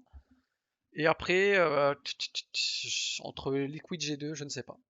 Je ne sais pas. Je ne saurais pas vous dire qui entre Liquid et G2 va faire top 2. Je pense plutôt que les G2 quand même. Je pense que ça va faire Navi top 1, G2 top 2 et Liquid top 3. Comment je les départage? Je pense que Yekindar et LGNAF sont un peu fatigués et que G2 est revanchard. Donc c'est comme ça que je les départage les deux. Néanmoins, je ne pense pas du tout que je ne pense pas que ça sera assez pour inquiéter Navi. Et bien sûr, qui va gagner le slot top 1 pour les finales Blast? Je pense que je pense que ça sera tout dépendra de l'état de forme de Navi Phase, mais je pense quand même moi je pense je pencherai pour Heroic. Faisons le tour des tournois T2, T3, T tout ce que vous voulez. Avec nos Français, l'équipe Gen 1 de ce cher KRL, d'équipe Gen 1 de ce cher KRL. Alors, qui est joué en Champion of Champion Tour, hein, donc vous savez, c'est cette fameuse compétition qui part de tout en bas, hein, donc doit compacter T4 obscur et qui finit avec une grosse LAN à je sais plus combien, 150K ou 200K un jour. Bon bref, vous voyez, vous comprenez le système. Ça permet à des équipes T3 de se taper et de pourquoi pas envisager une bonne LAN T2 dans 6 mois, un an ou ce que vous voulez. Mais pour ça, il faut passer des innombrables étapes. Mais c'est bien parce que ça permet d'entretenir toute l'année une équipe de ce genre de tournoi. J'aime beaucoup. J'aime beaucoup ce genre de tournoi. Gen 1 qui fait top 2 de sa poule, hein, top 2 de sa poule, derrière Nemiga. Je pense qu'il y avait la place pour passer. Mais top 2, c'est bien. C'est bien, c'est bien. Enfin, une équipe française. Parce que là, vous aurez mis une équipe genre embouche l'année dernière. Ça passait pas les poules. On aurait été déçus constamment, comme à chaque fois. Pop, pop, pop, pop. Et donc, ils ont fini devant. Ils ont battu. Donc, ils ont perdu contre Nemiga, je vous l'ai dit, au deuxième match. Et pour le premier match et le match qualificatif, ils ont battu Yano, prononcez comme vous voulez, l'équipe de Alu, le finlandais, donc équipe finlandaise. Très très bonne performance, donc ils se retrouvent en playoff. En playoff de ce close qualifier, hein, donc qui est pour donc pour le Champion of Champions série numéro 2 du nord de l'Europe. Et là, c'est très simple. Là, c'est do or die. Il y a un match et c'est BO3. Playoffs, c'est BO3. Tu perds, merci, au revoir. Tu gagnes, tu es qualifié pour la compète à 50K qui aura lieu en décembre, il me semble. Et là, coup dur, puisque tu tombes contre Illuminar, qui est sûrement le plus gros tirage, qui est un des deux plus gros tirages de la compétition. Et là, il y a du pseudo, puisqu'il y a Sage, ou je sais pas comment on prononce, qui était ses Moose Next. C'était la cinquième roue du carrosse du grand Moose Next de l'Académie Moose. Vous savez, il y avait Torzi, il y avait l'Israélien, dont j'oublie tout le temps le nom, Xertion, il y avait JDC, le lead SUI, et la cinquième roue du carrosse, c'était donc ce Polonais-là qui donc joue maintenant chez Illuminar. Donc c'est du polonais qu'on a l'habitude de voir. Néanmoins, une touche d'expérience tout de même qui, je pense, il doit apporter beaucoup à cette équipe au niveau de la mentalité, de la hargne, je pense qu'il doit apporter beaucoup avec son expérience. C'est Bialy. Bialy qui joue dans cette équipe. Néanmoins, Gen 1 peut le faire. Attention à bien se faire piéger puisque les Polonais, c'est toujours très pénible à jouer, surtout dans ce T3, T4 EU. C'est toujours très très pénible à jouer. Donc on souhaite bonne chance à nos Français de Gen 1 qui jouent lundi 21, donc aujourd'hui à 19h pour se qualifier pour le CCT série 2 du nord de l'Europe. Les finales number 1 qui se sont déroulées il y a quelques semaines. On avait donc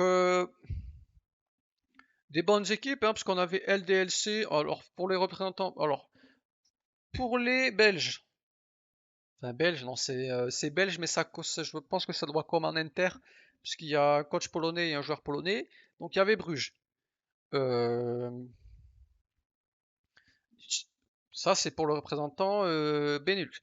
Chez nos Français, il y avait Omino, l'équipe du Subtop, Gen 1 et LDLC. Alors là, on le verra après.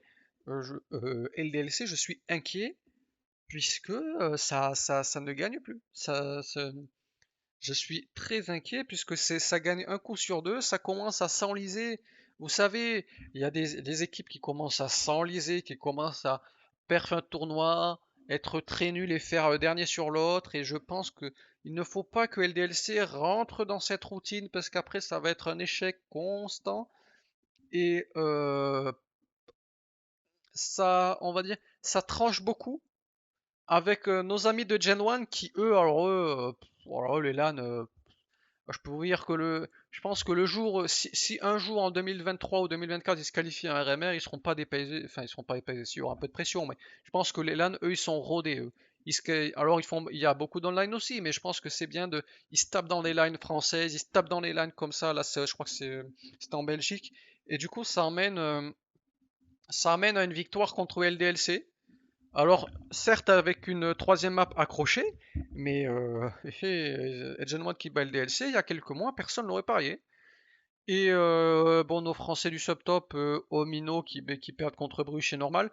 Et des Gen 1 autoritaires qui battent Bruges pour gagner les finales number one en LAN. Donc très très très très très très bien pour nos Français de Gen 1. On enchaîne toujours Gen 1, toujours nos fameuses, la coupe de KRL, la coupe de KRL qui était donc présent, les playoffs étaient présents sur HLTV.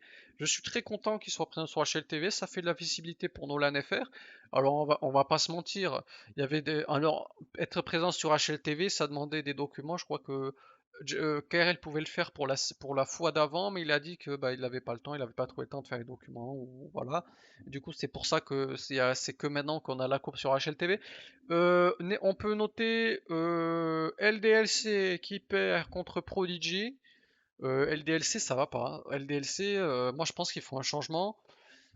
Et un changement, quel est-il? Moins Broxy, plus Shox. Je pense que ça apporterait beaucoup. Je pense qu'avec des gros cerveaux comme Shox et Amanek, Gravity, enfin sa progression sera que exponentielle et je pense que ça le ferait progresser beaucoup, beaucoup, beaucoup plus vite. D'avoir deux vieux briscards enfin deux vieux briscards, Amanek c'est pas un vieux briscard, mais vous m'avez compris, regardez son âge, je crois il a 28 ou 29, et Shoxy il a 30. Je pense que ces expériences-là, ça nourrit un leader, ça nourrit des jeunes, ça nourrit Divi qui, je crois, d'après ce que dit KRL, est un peu toxique, mais parce qu'il a c'est toxique dans le sens, il veut gagner, donc des fois il est un peu énervé quand il perd, machin. Ça a l'air d'être un gagnant le bonhomme, et c'est un sniper passif, hein, attention, c'est pas ça c'est un sniper passif ce qui est pas du tout le même style que Kenny Maka, et c'est un sniper passif, et c'est un profil qu'on n'a pas trop en France, à part Afro au début, mais c'est un profil qu'on n'a pas trop en France, et que je pense que, pareil avec Snowbling, je pense que ça serait très bien d'avoir un Shoxy dans cette équipe et ça ferait passer le step qui n'arrive pas à passer là, puisque là ça stagne. Prodigy, donc l'équipe avec SBT, non, The Prodigies avec SBT qui perd en finale de Lower. Bon, c'est pourquoi pas leur niveau. Et là, c'était la surprise un peu, parce que Prodigy Agency avec leur mix. Donc il y avait Richie, le joueur de Bruges. Il y avait Jérôme, donc Jérôme Coupez, le CEO de Prodigy Agency. Il y avait Bibou, Bibou, prononcez comme vous voulez, le joueur FPL, tout ce que vous voulez qu'on voit beaucoup. Nato s'affiche, le Gigabro de Jérôme. Et notre Ziwo national, et oui, Ziwo a fait une LAN française, je trouve ça très très bien que de voir des gros joueurs comme ça, que ce soit Jax et Amanek, après leur finale de Major, qui était venu faire une LAN française, je ne sais plus le nom, qui avait perdu en finale contre, il me semble que c'était Gen 1. Ou là que ce soit Zero, je trouve ça très bien que les équipes T1 laissent les Français, voilà, ça casse pas trois pattes à un canard, hein, qui fasse il habite à Paris, il habite à Paris, je crois, Zero maintenant, parce il a aménagé avec sa copine. Euh, donc il habite à Paris, il était sur Paris, donc voilà, qu'il se fasse une petite LAN comme ça pour faire sympa, pour faire plaisir aux fans. ou qu'il fasse un qu'il tryhard faceit pendant 8 heures chez lui en slip, bon, autant qu'il vienne à la coupe et se montrer et tout ce que vous voulez. Donc moi je trouve ça très bien et qu'ils viennent en LAN. À noter que le cash price de Jérôme et de Ziwo, il a dit qu'ils reverseraient leur cash price évidemment. Vous vous doutez bien que le CEO de Prodigy et Ziwo joueur chez Vitality, vous vous doutez bien que le cash price, ils en ont rien à taper, autant le reverser à quelqu'un d'autre, ou je sais plus à qui ils l'ont reversé, mais en tout cas ils l'ont pas gardé, bien évidemment. Gen 1 qui bat donc Prodigy en finale 2-1, donc Gen 1 encore une fois qui montre sa suprématie en LAN. Maintenant, j'attends de Gen 1 d'être en playoff, hein, d'être en playoff et advanced, et cette fois-ci de passer des tours de playoff en advanced. Alors certes, je les trouve un peu moins bons online, même s'ils ont gagné la Cash Cup. Je trouve qu'ils sont un peu moins bons, mais je pense que là, Gen 1 devrait être en mesure d'accrocher la relégation Challenger. Et après, bon, peut-être pas d'accrocher le slot Challenger, mais au moins de jouer la relégation et d'être à un ou 2 BO3 d'être en Challenger. Et je pense que la saison prochaine, début 2023, là ils vont se qualifier en Challenger ou voilà. Et en tout cas, Gen 1 est en pleine progression. Sixer, le vieux briscard qui finit MVP de la coupe, logiquement, hein. On lui a enlevé son snipe au moment parce qu'on se disait, ouais, mais Sixer, machin, il est un peu vieux, on a toujours eu mieux. C'était un peu la cinquième roue du carrosse. On disait, ouais, c'est un main sniper, mais peut-être en second snipe il est mieux. Il n'a pas un 32 rating, donc en main snipe c'est compliqué, non. Bon, là, avec son expérience, avec tout ce que vous voulez, Sixer a fait le taf. Sixer, euh, Sixer a bien entendu donc pas porté cette équipe, mais a été très très bon et je le trouve très très bon avec Gen 1. Et je suis très content qu'un vieux sniper comme ça vienne transmettre aux jeunes. Et je trouve ça très très très très bien d'avoir un mix entre jeunes et vieux. Et en tout cas, Gen 1 en progression, c'est très très bien. On repart, on continue avec nos Français en tournoi T3, l'European Development Championship. Avec nos amis de LDLC qui étaient dans la poule avec Webster, les ex-Finest et Honoris. Donc les ex-Finest c'est ADS, c'est Snacks qui sont venus un peu en bouche-trou pour jouer machin. Et les ex-Finest concrètement c'était Plezen et compagnie. Et ben je suis très content parce qu'ils avaient fini premier de poule. Premier de poule en ayant mis 16-12 aux ex-Finest et 2-1 au Webster. Donc premier de poule c'est rare hein, parce que d'habitude les équipes françaises dans des compètes comme ça elles prennent ça par-dessus la jambe et ça finit 3 ou 4ème et on passe pour des tricards comme d'habitude. Et là non, premier de poule. Alors évidemment comme à chaque fois, des playoffs avec des invités. Et évidemment ils invitent une équipe française à savoir Falcons. Et évidemment, si c'est pas comme sinon c'est pas drôle, Falcons joue contre LDLC. Alors, Falcons, on va en parler de suite. Alors, changement. C'est donc bien KDS qui, je vous l'avais dit la dernière fois, je pense. KDS est en discussion avec Falcons, ça s'est fait signer. Et donc là, c'était le premier match de KDS avec Falcons contre LDLC. Alors déjà, on peut noter que le premier match est poussif. Le premier match est très poussif. Mais parce que 16-14, 16-14 contre un LDLC un peu malade, moi je trouve que c'est poussif. Je trouve aussi que Hadji, attention, parce que alors Kenyes vient d'arriver, il faut lui laisser le temps, machin. Hein, on va leur laisser 6 mois jusqu'au Major de Paris pour se roder. Mais Hadji, attention, je trouve que Hadji est en très grande baisse. Donc Falcons qui bat le DLC et qui se retrouve contre CPH et là c'est la débandade. C'est la débandade. Ils se sont fait arracher complètement.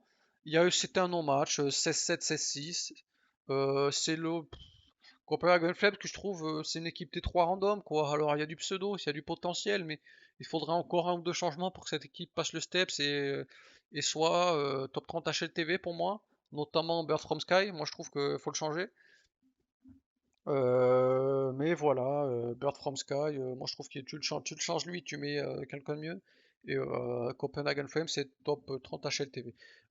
Falcons, donc, ils perdent pitoyablement 2-0. Bon, on va leur laisser le temps, hein, Moi, je trouve quand même que dans la défaite, tu dois y mettre l'effort, mais il y a une manière de perdre aussi. Et je trouve que la manière ne m'a pas plu sur bien sûr cet event. CPH qui va tranquillement gagner la compétition, les EDC, en ayant pris qu'une map en playoff contre Sangal. Et donc voilà, CPH, équipe à suivre, notamment le jeune Regali. À noter tout de même que l'équipe parle en danois, hein, c'est à noter. Je m'explique, Regali qui est roumain parle danois, donc la com est en danois, puisque toute l'équipe est danoise. Et à part donc notre ami Regali, mais il parle en danois, sachez-le. On va parler de nos amis de Hit. Ça fait longtemps, ça fait longtemps, ça fait longtemps. Nos amis de Hit qui finalement qui étaient qualifiés pour l'Elisa, hein, l'Elisa que je vous vends depuis un moment. On est quand même sur comme d'habitude avec Hit, une semi-déception. Je m'explique. La dernière fois, je vous l'avais dit qu'au niveau des rôles dans le RMR, ce n'était pas possible d'avoir les rôles comme ça, d'avoir tel rôle pour tel joueur, machin. Alors, il s'avère finalement que c'était temporaire. Ils le savaient que ce n'était que temporaire. Ils n'ont pas eu le temps de bien travailler avant. Donc, les rôles étaient temporaires. Ils ont fait du bricolage. Et on se retrouve donc à l'Elisa, là avec les vrais rôles aux vrais gens.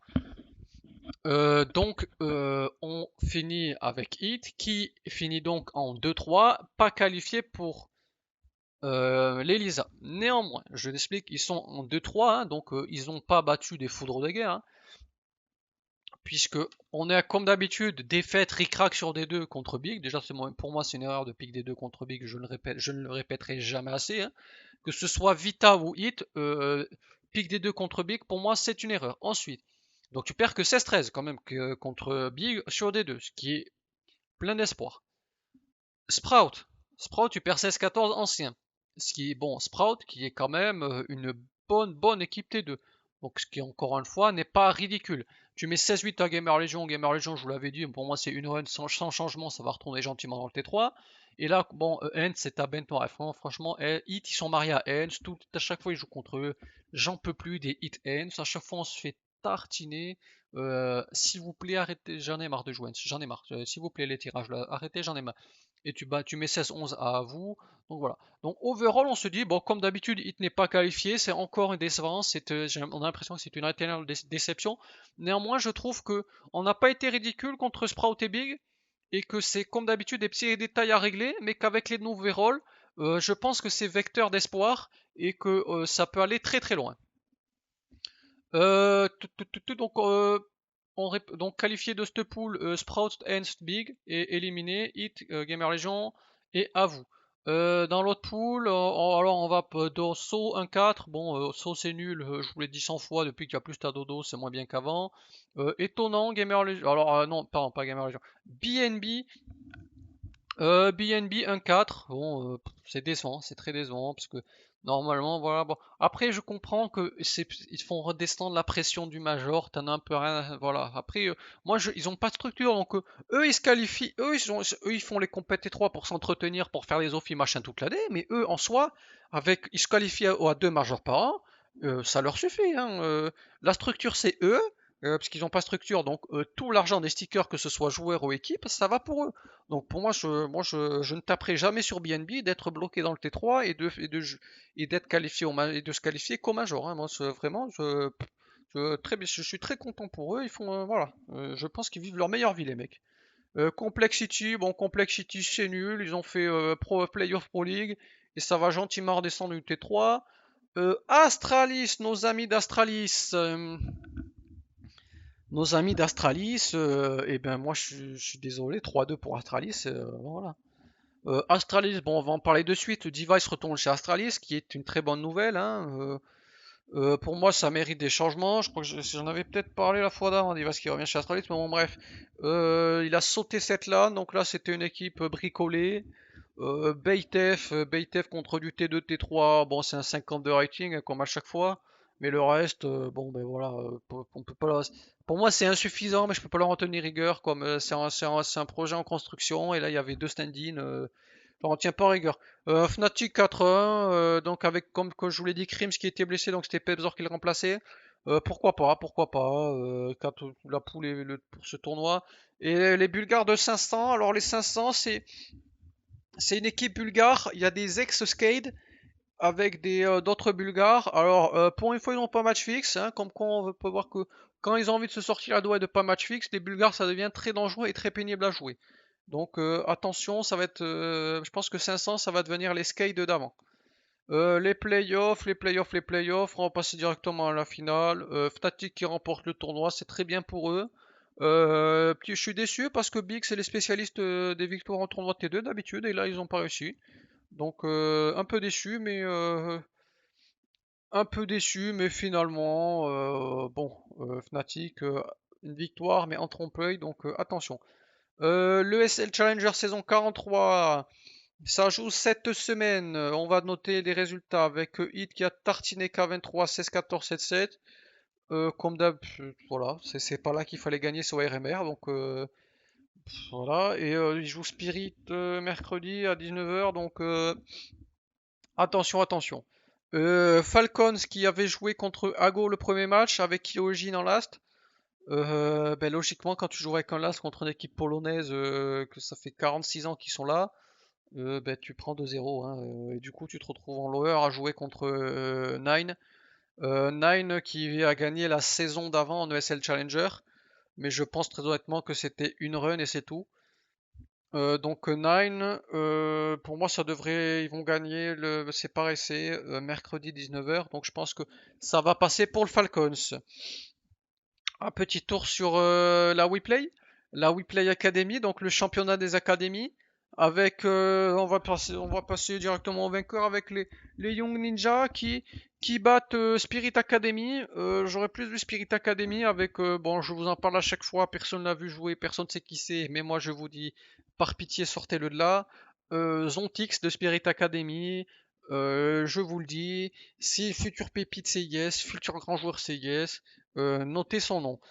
Autre futur grand joueur dans ces line-up chez Young Ninja, c'est le collectif pour moi qui prime sur les individualités, donc je n'ai pas vraiment d'individualité à ressortir de cette équipe. Chez Muznex, Yimpat qui est le frère, le finlandais qui est le frère de Sergei qui jouait chez Hens. Yimpat, très très gros joueur, donc j'aime bien, j'aime bien, j'aime bien. Donc voilà, si vous voulez des joueurs à suivre, chez Navi Junior, Trick, même si moi je trouve qu'à chaque fois qu'il y a, de toute façon à chaque fois qu'il y a l'estampille Navi Junior plus je stat de zinzin, plus je stat de zinzin, plus FPL, pour moi c'est, je dis pas mauvais, je dis surcoté. Pour moi on me vend un joueur de zinzin, et pour moi c'est un très bon joueur, mais pas fou furieux comme on essaye de nous le vendre.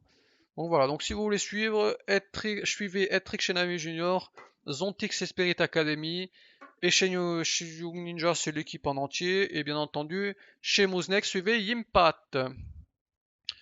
Du changement chez G2, il n'y a plus de français, Rémi est parti, Rémi donc Xtase est parti. Xtase est parti, c'est bien, je pense que il va retrouver vite une équipe FR, je sais pas, je pense qu'il faut vraiment qu'il soit chez les FR. Donc je sais pas, peut-être LDLC, tu mets Lambi coach assistant et Xtase en coach, je sais pas, peut-être chez Ostriker, est-ce qu'on est content de Ostriker? Je ne sais pas, je ne sais plus. Et pareil, le manager Niak est parti. Bon, Niak, moi j'aimerais le voir rebondir dans une équipe française, pareil, à ce qu'il paraît c'est un très bon manager. Je vous avoue que le rôle de manager est un peu flou. Euh, mais je trouve, voilà, que pourquoi pas en tout cas. Alors, là maintenant c'est le moment cirque. Alors, on va parler de Eternal Fire. Alors, Eternal Fire. Alors, il y a eu des changements. Je vous l'ai dit, Majeur avait été bench. Mais ensuite,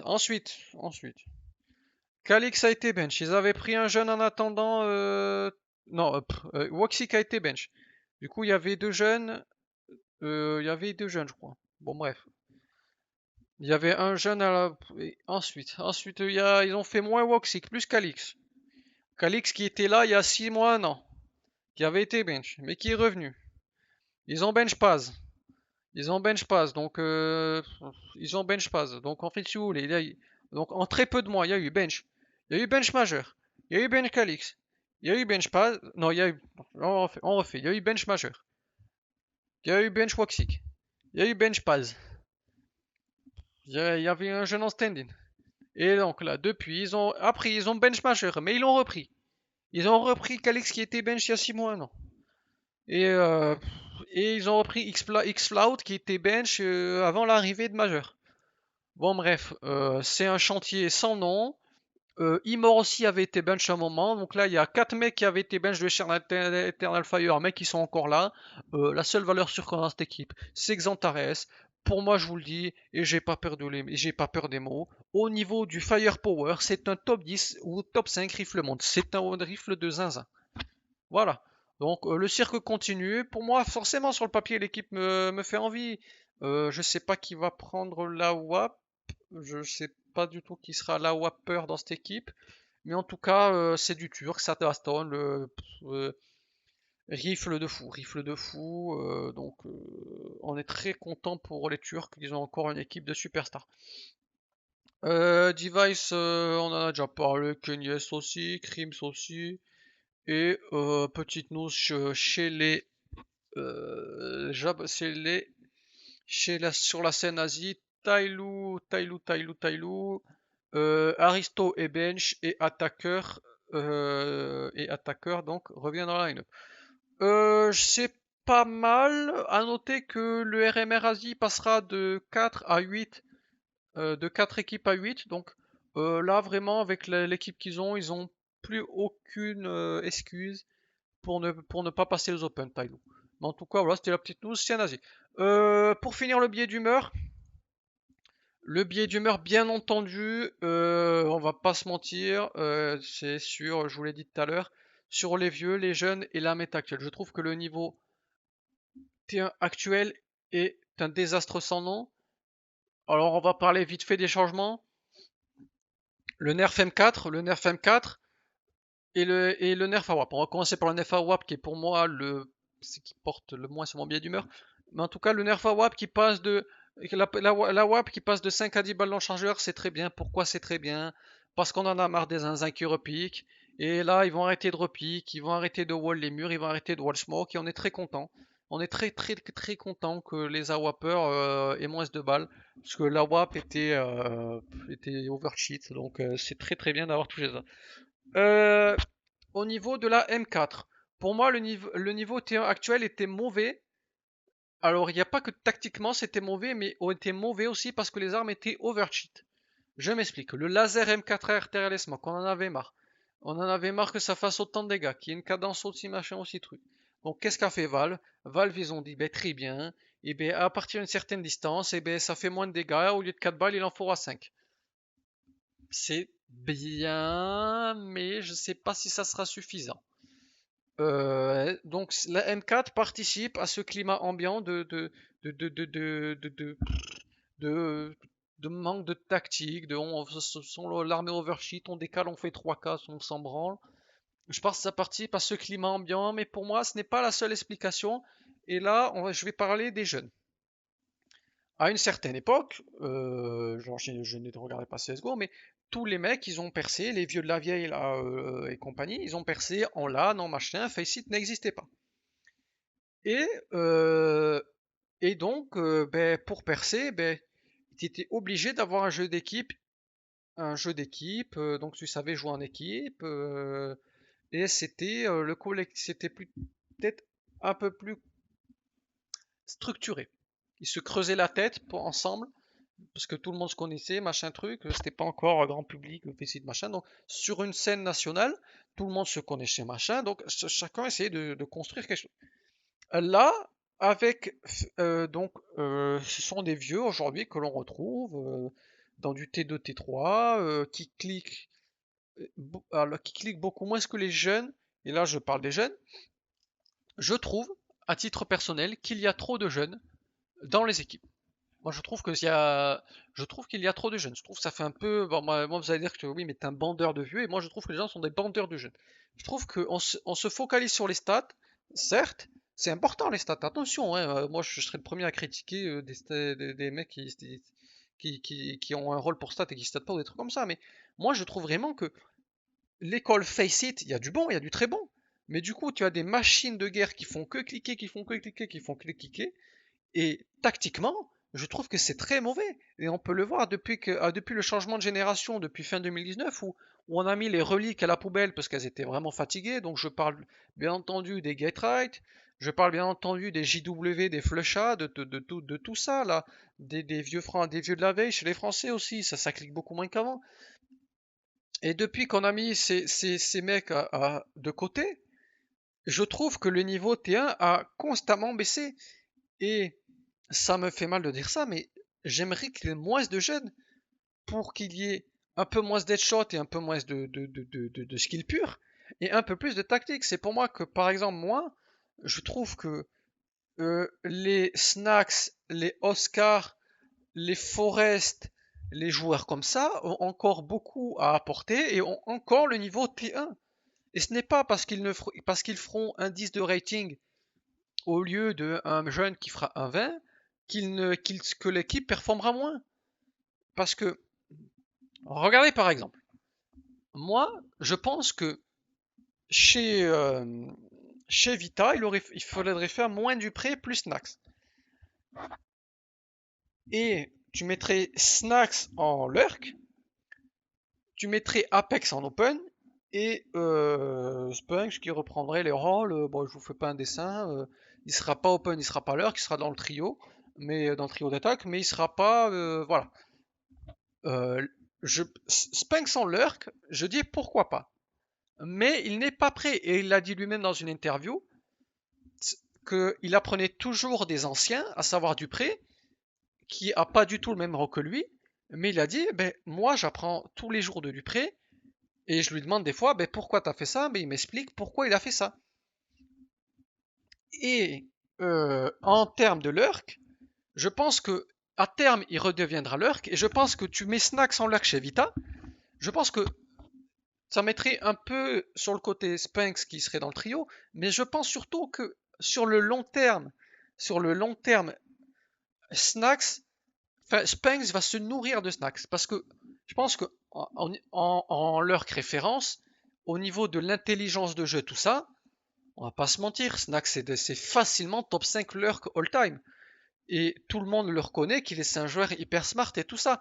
Et donc vous avez Snacks dans votre line-up en lurk, Spanks, il va se nourrir de tout ça parce que Stax, l'objectif, c'est pas de le garder 5 ans, vous le gardez 2 ans, grand max.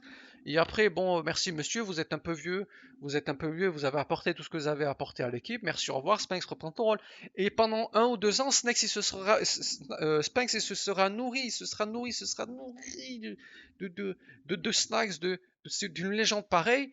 Et on retrouvera un Spanks avec un niveau de zinzin après quand il reprendra le lurk. Moi, je pense vraiment que il faut vraiment, vraiment intégrer des vétérans comme ça, que ce soit Forest, que ce soit Oscar, que ce soit Snacks. Il y en a la pelle des exemples comme ça. Moi, je pense vraiment que ça serait très, très, très, très bien de les intégrer dans des équipes comme ça parce qu'ils ont encore le niveau T1. Ce n'est pas parce qu'ils ne stagent, parce que leur pic est moins haut que leur plancher est beaucoup plus bas. C'est faux, c'est faux. Leur plancher, c'est toujours le même. C'est juste que leur pic est moins haut. Et donc moi vraiment, je pense que l'école Face It, tout ça, on met des gros HS, c'est très bien, mais il faut des vieux enfin il faut des vieux briscards pour les accompagner, parce que tirer et mettre des 2 balles, ils savent faire, l'intelligence de jeu, ça s'apprend, et ça s'en prend pas sur Face It avec le russe random qui est hyper agressif et qui met des HS. Non, ça s'apprend avec des gens qui connaissent, avec des gens qui transmettent. Et donc voilà, c'était mon billet d'humeur. Moi, je pense qu'il devrait y avoir plus de vieux dans les line-up et plus de vieux qui statent, enfin qui ont un niveau plancher correct. Par exemple, moins Dupré, pour moi, c'est moins Dupré parce que son niveau plancher est très très très très bas. Alors que le niveau plancher des vieux que j'ai cités tout à l'heure, pour moi, il est encore assez haut et suffisant pour le T1. En tout cas, voilà, c'est la fin de ce podcast. On se retrouvera après, dans un mois, à la fin de toutes les compètes T1, tout ce que vous voulez, pour faire le bilan de ces dernières compètes T1, pour faire le bilan de toutes les compètes T3, machin, où on trouvera des FR, et un bilan annuel. C'est tout pour aujourd'hui et pour ce numéro. Oh, je vous dis, si vous avez aimé, n'hésitez pas à partager et à laisser un avis. En tout cas, on se retrouve le mois prochain. Ciao! On n'en peut plus de cette excuse, vraiment, vraiment, vraiment, vraiment. S'ils sortent cette excuse après le RMR, je sais pas ce que je fais, mais vraiment, je souffle très fort du nez, là. Vraiment, mais en tout cas, moi, vraiment, moi, je pense que ça va se profiler comme ça. Vitality va en demi ou en finale de l'ESL Pro League, parce qu'ils finissent premier de leur groupe, donc ils ont un premier match abordable, donc tu peux arriver en demi ou en quart ou tout ce que tu veux sans grande difficulté. Donc Vitality a moins de repos pour le RMR. Le groupe est compliqué au RMR. C'est chiant, ça passe à l'arrache. Et on va nous sortir comme tu l'excuse. On était fatigué. Ah, ben on était fatigué alors. Ben d'accord, ben vous êtes fatigué, d'accord, vous êtes fatigué, très bien, ben d'accord. Les autres équipes qui perdent toute l'année aussi sont fatigués. Sauf que eux, ils perdent toute l'année. C'est pas l'interrupteur. Donc moi, Vitality, alors là je taille un peu, hein, mais je suis supporter français, donc moi, Apex et Ziwo qui remportent un major, je serai le plus heureux des hommes, hein. Mais par contre, il faut être aussi lucide sur le niveau et arrêter le supporterisme. Aujourd'hui, la technique c'est quoi? C'est Ziwo fait 1,80, 60 de rating, et s'il y en a un autre à 1,10, eh ben on peut gagner un event. Sinon c'est cuit. Donc pour moi, cette technique, vraiment, il n'y a aucune équipe dans l'histoire qui remporte un major avec une tactique comme ça. Ça n'existe pas. C'est un collectif. Et un collectif, c'est plusieurs mecs qui statent. C'est pas un mec tout en haut et le reste qui réussit pas. Non. Quand Simple fait je sais pas combien de rating, derrière tu as Electronic qui a tout le temps été là. Tu as depuis son arrivée Beat qui a été là quand ils ont gagné le major. Mais en tout cas, ça n'existe pas une équipe où vraiment tout repose sur un mec et on verra. Bref, c'était la fin de ces actus. Euh, aujourd'hui, cette semaine, vous retrouverez la poule B avec Liquid, Raratom, ATK, ENS, Spirit, Astralis, Force, Navi. Euh, les, alors, autoroute pour Liquid, autoroute pour Navi. Et après, la 3 et 4e place se joueront entre Ends, Spirit et Astralis. Sur ce, si vous avez aimé l'épisode, n'hésitez pas à me faire un retour, à laisser un commentaire, partager ça.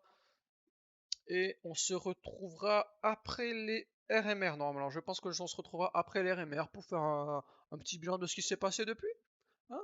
Donc passez une bonne journée. Ciao!